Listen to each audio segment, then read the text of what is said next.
Hi students. Hello dear students. Sir നമ്മളെ 2026 ജെയ് main ക്ലാസ്സുകൾ just തുടങ്ങിയല്ലോ. അപ്പം പിള്ളേരിപ്പോൾ കെമിസ്ട്രി പഠിച്ച് പതുക്കെ വരികയാണ്.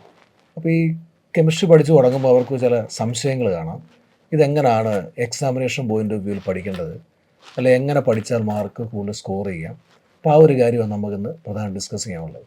അപ്പം സാറിനും അറിയാവുന്നൊരു കാര്യമാണ്, കെമിസ്ട്രിക്ക് അത് 3 കാറ്റഗറി ഉണ്ട്. Physical chemistry, organic chemistry, inorganic chemistry. അതിൽ ഫിസിക്കൽ കെമിസ്ട്രി സാറിൻ്റെ അഭിപ്രായത്തിൽ എങ്ങനെ ഡീൽ ചെയ്യണമെന്നാണ് സാറ് പറയുന്നത്? സാറേ, പൊതുവേ ഫിസിക്കൽ കെമിസ്ട്രി എന്ന് പറയുമ്പോൾ പ്രത്യേകിച്ച് നമ്മുടെ എഞ്ചിനീയറിംഗ് ആസ്പിറൻസ് ആയിട്ടുള്ള സ്റ്റുഡൻസിന് വളരെ ഇഷ്ടമുള്ള ഒരു കാര്യമാണ്. കാരണം വെച്ചാൽ അതിനകത്ത് കൂടുതൽ മാത്തമാറ്റിക്കൽ അപ്രോച്ച് വരുന്നുണ്ട്, അപ്പോൾ ഇക്വേഷൻസ് വരുന്നുണ്ട്, അതിൻ്റെ ഡെറിവേഷൻ വരുന്നുണ്ട്. കുട്ടികൾ വളരെ ഇൻട്രസ്റ്റിംഗ് ആണ്. അപ്പോൾ അതുകൊണ്ട് അവർ കൂടുതൽ പഠിക്കാൻ ഇഷ്ടപ്പെടുന്ന ഒരു സെക്ഷൻ എന്ന് പറയുന്നത് ഫിസിക്കൽ കെമിസ്ട്രി ആയിരിക്കും എന്നാണ് എൻ്റെ ഒരു സാറിന് പൊതുവെ അങ്ങനെ തന്നെയാണ്.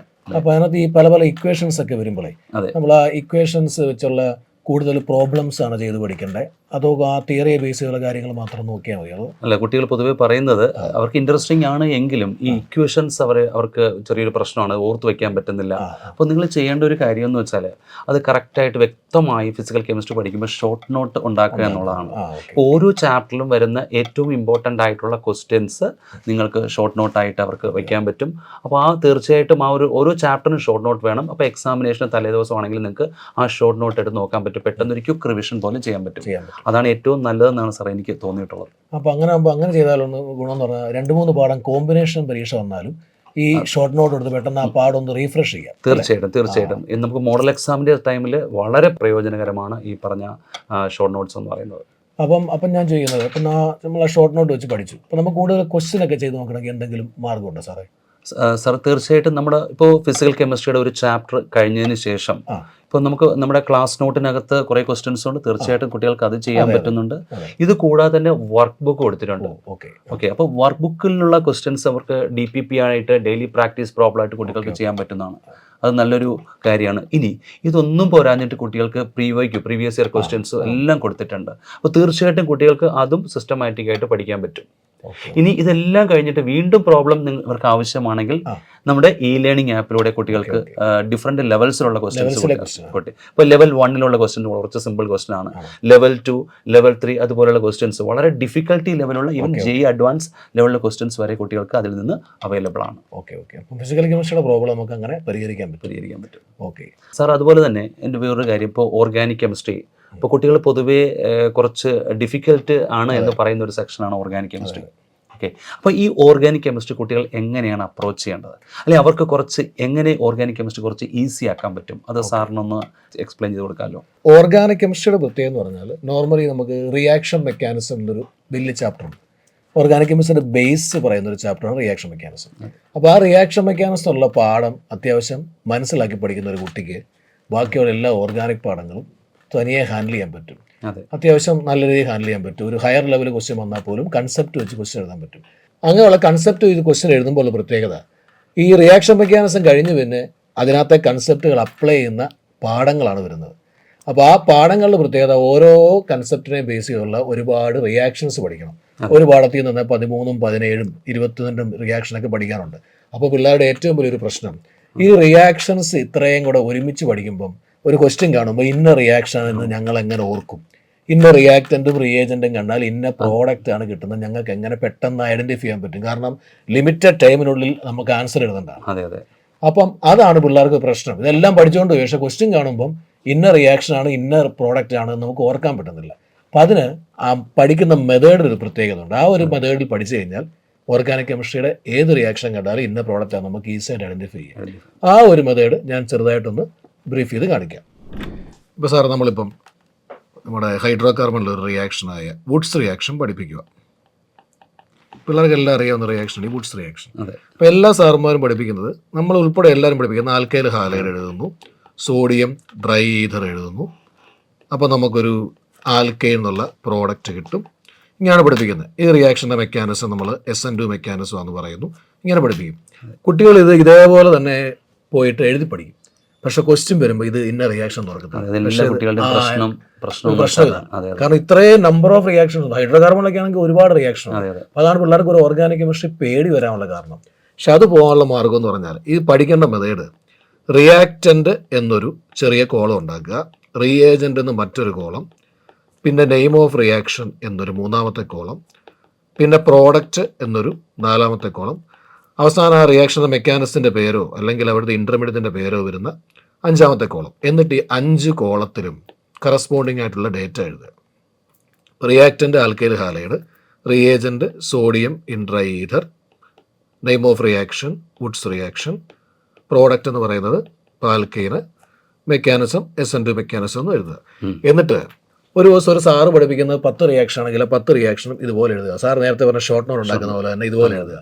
എന്നിട്ട് ഈ റിയാക്റ്റൻറ്റും റിയേജൻറ്റും 2 കോളം മാത്രം എഴുതി നെയിം ഓഫ് റിയാക്ഷനും പ്രോഡക്റ്റും മെക്കാനിസവും ഓർക്കുന്നുണ്ടോ ചെക്ക് ചെയ്യുക.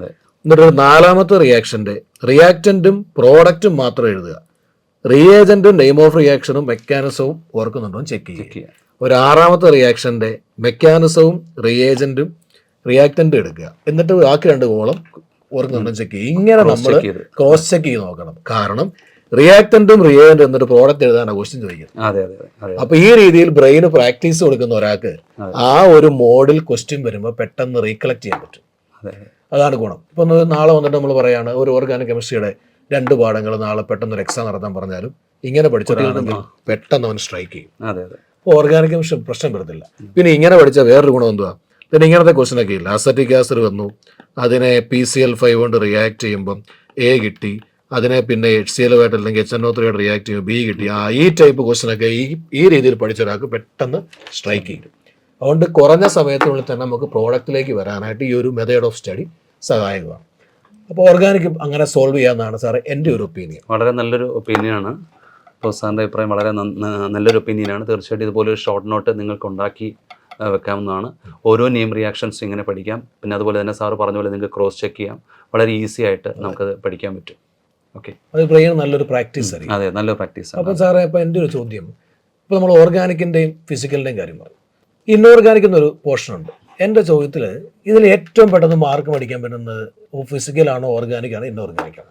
സാറേ അതിനെപ്പറ്റി പറയുമ്പോൾ സാധാരണ കുട്ടികൾ പൊതുവെ പ്രത്യേകിച്ച് നമ്മുടെ JEE main and advance students കുറച്ച് വിമുഖത കാണിക്കുന്ന ഒരു സെക്ഷനും കൂടെയാണ് ഈ inorganic. Theoretical chemistry theoretical chemistry ആയതുകൊണ്ട് അവർക്ക് കുറച്ച് ബുദ്ധിമുട്ട് അല്ലെങ്കിൽ പഠിക്കാനായിട്ട് കുറച്ച് വിമുഖത കാണിക്കുന്ന ഒരു സെക്ഷനാണ് ഇൻഓർഗാനിക്. പക്ഷേ നമ്മൾ ഏറ്റവും കൂടുതൽ മാർക്ക് വാങ്ങാനായിട്ട് ഏറ്റവും കൂടുതൽ മാർക്ക് സ്കോർ ചെയ്യാൻ 100% സ്കോർ ചെയ്യാൻ ചാൻസ് ഉള്ള സാധ്യതയുള്ള ഒരു സെക്ഷനും കൂടെയാണ് ഈ ഇൻഓർഗാനിക്. അതെങ്ങനെ സാറിന് ഉറപ്പിച്ച് പറയാൻ പറ്റും 100% പറ്റും? കാരണം എന്ന് വെച്ചാൽ നമുക്കറിയാം നമ്മുടെ NCERT ടെക്സ്റ്റ് ബുക്കിലുള്ള തിയറി ബേസ്ഡുള്ള ക്വസ്റ്റ്യൻസ് മാത്രമേ എക്സാമിനേഷന് അതായത് ഒരു പുതിയ ക്വസ്റ്റ്യൻ വരാൻ ചാൻസ് ഇല്ല. ഓക്കെ, അപ്പോൾ അതുകൊണ്ട് തന്നെ നമുക്ക് പറയാൻ പറ്റും 100% കുട്ടികൾക്ക് സ്കോർ ചെയ്യാൻ പറ്റും. പിന്നെ ഇത് പഠിക്കേണ്ട ഒരു ട്രിക്ക് വെച്ചിട്ടാണ്. അത് നമ്മളിപ്പോൾ സാധാരണ കൂടുതലും ക്വസ്റ്റ്യൻസ് വരുന്നത് ഇപ്പോൾ ഫോർ എക്സാമ്പിൾ നമ്മൾ P ബ്ലോക്ക് എടുക്കുകയാണെങ്കിൽ അല്ലെങ്കിൽ D and F ബ്ലോക്ക് എടുക്കുകയാണെങ്കിൽ നമുക്കറിയാം പ്രോപ്പർട്ടീസ് കുട്ടികൾക്ക് ഏറ്റവും കൂടുതൽ ബുദ്ധിമുട്ടുണ്ടാക്കുന്ന ഒരു സംഭവമാണ് പ്രോപ്പർട്ടീസ്. അതായത് മെൽറ്റിംഗ് പോയിന്റിൻ്റെ order, boiling point order, electron നെഗറ്റിവിറ്റിയുടെ ഓർഡർ. അപ്പോൾ ഇതിൻ്റെ റീസൺസ് നിങ്ങൾ കറക്റ്റായിട്ട് പഠിക്കുകയും ഇതുപോലെ തന്നെ ഷോർട്ട് നോട്ട് ഉണ്ടാക്കുകയും വേണം. റീസൺസ് പഠിച്ചുകൊണ്ട് വേണം നിങ്ങൾ ഷോർട്ട് നോട്ട് ഉണ്ടാക്കാൻ. അപ്പോൾ സാറ് പറഞ്ഞ ഒരു അസേർഷൻ റീസൺ ടൈപ്പ് രീതിയിൽ പഠിച്ച് ഇന്നതിൻ്റെ റീസൺ ഇന്നതാണ്. അതെ. ആ ഒരു ക്വസ്റ്റ്യൻ വന്നാൽ ഹാൻഡിൽ ചെയ്യാം, തീർച്ചയായിട്ടും ഹാൻഡിൽ ചെയ്യാനായിട്ട് കഴിയും. ഓക്കെ, അപ്പോൾ ഈ ഒരു രീതിയിലാണ് നമ്മൾ ഇൻഓർഗാനിക് ഹാൻഡിൽ ചെയ്യേണ്ടത്. അപ്പോൾ എല്ലാവരും നന്നായിട്ട് പഠിക്കുക. കാരണം പ്രത്യേകിച്ച് NCERT നമ്മുടെ NCERT ടെക്സ്റ്റ് ബുക്ക് വളരെ ക്ലിയർ ആയിട്ട് തന്നെ നിങ്ങൾ പഠിക്കുക. അപ്പോൾ അതിനകത്തുനിന്നുള്ള ക്വസ്റ്റ്യൻസ് ആയിട്ട് മെയിനായിട്ട് വരുന്നത് പിന്നെ നമ്മൾ സാധാരണ ഫിസിക്കലി കാണും പോലെ അല്ലെങ്കിൽ ഓർഗാനിക് കാണുന്നത് പോലെ ഉള്ള ഒരു ഡീവിയേറ്റ് ചെയ്തിട്ടുള്ളൊരു ക്വസ്റ്റ്യൻ വരാനുള്ള ചാൻസ് വളരെ കുറവാണ്. അപ്പോൾ അതുകൊണ്ട് തീർച്ചയായിട്ടും ഏറ്റവും കൂടുതൽ മാർക്ക് സ്കോർ ചെയ്യാൻ നിങ്ങൾക്ക് കഴിയുന്നത് എവിടെ നിന്നായിരിക്കും?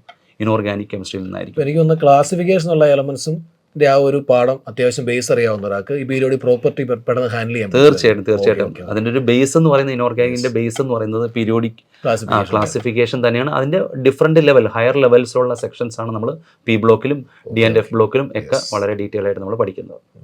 ഈ 3 സെക്ഷൻ ഇങ്ങനെ കംഫർട്ടബിൾ ആയിട്ട് കൈകാര്യം ചെയ്ത കെമിസ്ട്രി എന്നുള്ള സബ്ജക്റ്റ് നിങ്ങൾക്ക് പെട്ടെന്ന് ക്രാക്ക് ചെയ്യാൻ പറ്റും. മെയിൻ ആണെങ്കിലും അഡ്വാൻസ് ആണെങ്കിലും നല്ല മാർക്ക് സ്കോർ ചെയ്യാൻ പറ്റും. അപ്പോൾ ആ ഒരു സ്ട്രാറ്റജി നിങ്ങൾ ഫോളോ ചെയ്ത് പഠിക്കുക. പിന്നെ ഓരോ ചാപ്റ്ററുകളും ഇടയ്ക്കിടയ്ക്ക് ഒന്ന് റീഫ്രഷ് ചെയ്യണം. അല്ല സാർ? തീർച്ചയായിട്ടും. പരീക്ഷ പറഞ്ഞാലും ഇല്ലെങ്കിലും നമ്മൾ ഇടയ്ക്ക് ഒന്ന് റീഫ്രഷ് ചെയ്യുന്നല്ലോ. അതെ. തീർച്ചയായിട്ടും നമ്മുടെ ബ്രില്യൻറ്റിൻ്റെ എക്സാം പാറ്റേൺ എന്ന് പറയുന്നത് വളരെ എൻറ്റയർലി ഡിഫറെൻ്റ് ആണ്. അപ്പോൾ നിങ്ങൾക്ക് ഓരോ ചാപ്റ്റർ കഴിയുമ്പോഴും നമുക്ക് വീക്കിലി എക്സാം ഉണ്ട്. അതിനുശേഷം ആണ് നിങ്ങളുടെ മോൾഡ് ചെയ്യുന്ന എക്സാം, വളരെ പ്രധാനപ്പെട്ട നിങ്ങൾ മോൾഡ് ചെയ്യുന്ന ഒരു എക്സാം അല്ലെ. മോഡൽ എക്സാംസ് വരുന്നുണ്ട്. അപ്പോൾ നമ്മൾ യൂണിറ്റ് വൈസ് ആയിട്ടുള്ള മോഡൽ എക്സാം എഴുതുന്നുണ്ട്, പിന്നെ യൂണിറ്റുകൾ കമ്പൈൻ ചെയ്യുന്നുണ്ട്, പിന്നെ ഓൾ ടോപ്പിക് മോഡൽ എക്സാംസ് ഒക്കെ വരുന്നുണ്ട്. അപ്പോൾ അതിനകത്ത് തന്നെ ഈ പല റേഞ്ചിലെ ക്വസ്റ്റ്യൻ മിക്സ് ചെയ്ത് വരുന്നത് അല്ലേ സാർ? തീർച്ചയായിട്ടും. അപ്പോൾ അതുകൊണ്ട് പ്രശ്നം വരത്തില്ല. ഇല്ല. എല്ലാവർക്കും ഏകദേശം ഒന്ന് എളുപ്പമുള്ള ക്വസ്റ്റ്യൻ, പ്രയാസമുള്ള ക്വസ്റ്റ്യൻ, കുറച്ച് ആവറേജ് ക്വസ്റ്റ്യൻ, അങ്ങനെ എല്ലാ രീതിയിലുള്ള ക്വസ്റ്റ്യൻ വരുന്നുണ്ട്. ആ പാഠത്തിന്റെ ഒരു കംപ്ലീറ്റ് കവറേജ് തന്നെ കിട്ടാനായിട്ട് ആ ഒരു എക്സാമിനേഷൻ സഹായിക്കുമെന്നാണ് എനിക്ക് തോന്നുന്നത്. തീർച്ചയായിട്ടും. ആ വീക്കിലി എക്സാം തന്നെയാണ് കുട്ടികളെ മോൾഡ് ചെയ്യുന്നത്. അപ്പം ഈ പറഞ്ഞ കെമിസ്ട്രിയുടെ 3 കാറ്റഗറിയും ഫിസിക്കൽ, ഓർഗാനിക്, ഇൻഓർഗാനിക്, ഈ ഒരു സ്ട്രാറ്റജി നിങ്ങൾ പഠിക്കുക. നിങ്ങൾക്ക് ഉറപ്പായിട്ടും ജെയും മെയിനും അഡ്വാൻസിലും നല്ല മാർക്ക് സ്കോർ ചെയ്യാൻ പറ്റുമെന്ന് ഞങ്ങൾക്ക് ഉറപ്പുണ്ട്. അതാണ് ഈ ഒരു സ്ട്രാറ്റജി നിങ്ങൾക്ക് കൃത്യമായിട്ട് പറഞ്ഞു തരാൻ കാരണം. അപ്പോൾ എല്ലാ കാര്യങ്ങളും ക്ലിയർ ആയല്ലോ? Okay, yes. എല്ലാവർക്കും all the best. Brilliant Study Center, India's #1 coaching center for NEET and JEE.